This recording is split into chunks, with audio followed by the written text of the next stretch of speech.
მამას რა რეაქცია ქონდა და აქვს შენს წარმატებებზე, თქვა შენს ხუმრობებზე და ასე შემდეგ. დავშეკავებ.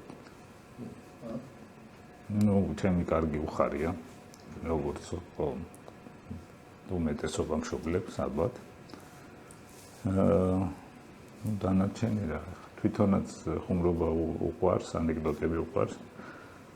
რა თქმა უნდა, ჩემი შვილის და ზოგადად ყველას წარმატება უხარია ეგეთი ადამიანი. არ არის ამ ცხოვრებისგან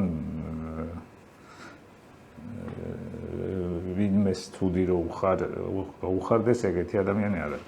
ვოვა გუცაევიჩ ავწერე ზუსტად აქ ბედიანში და ვკითხეთ თუ დადიოდა მამა თქვენ თამაშსეოდა. თან თავგადაკლული ფანი იყო ფეხბურთში. თავიდან დადიოდაო, მაგრამ მე ერთხელ რო შემაგინეს, ორჯერ რო შემაგინეს, აღარ მოსულა ხოლმე. დასწრებია ხოლმე მამა თქვენ ჩაწერებს? არა. ის კავენის კონცერტები რო გქონდათ ხოლმე? არა. მამა ჩემ ქუთაისში ცხოვრობს. მამა ჩემ თბილისში რო ცხოვრობდა, მე მაშინ არ ვიყავი დაბადებული, აქ სწავლობდა ტექნიკური უნივერსიტეტი აქ დამთავრება. რა პერიოდით ჩანტლაძის თეატრი რო არის, პერიოდია 70-იანების დასაწყისი. იმის მერე ქუთაისში ცხოვრობს და არ ყოფილა. არც მამა, არც დედა მე. ჩემი და ჩამოდის ხოლმე.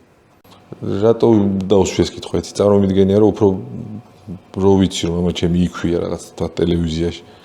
უფრო ვინერვიულებ მეთქი მგონია რა, თუ ქონიათ მეთქი ეგეთი მაკეთ ვიდეოდი. მე რაღაც ისე არ ვინერვიულებდი, მაგრამ შეიძლება თვითონ ფიქრობს მაგას და ხო, ეგეთ შეიძლება.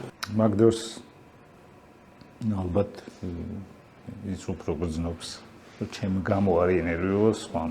უიმე კი, აი ჩემი შვილი სცენაზე რო ვნახე პირველად, კინაღა მოვკვდი რა. კინაღა მოვკვდი. კიდე ხა ეგოისტური კუთხით. შენ რომ მიხვედი, შენ გამო არ ინერვიულოს შვილმა, აი ეგ უნდა გეფიქრე. აი ეგეც მართალია. შეეგოისტო. შენ კიდე შენ თავზე მიიღო. რამე არ შეეშალოს და აურა დღეში ვიყო.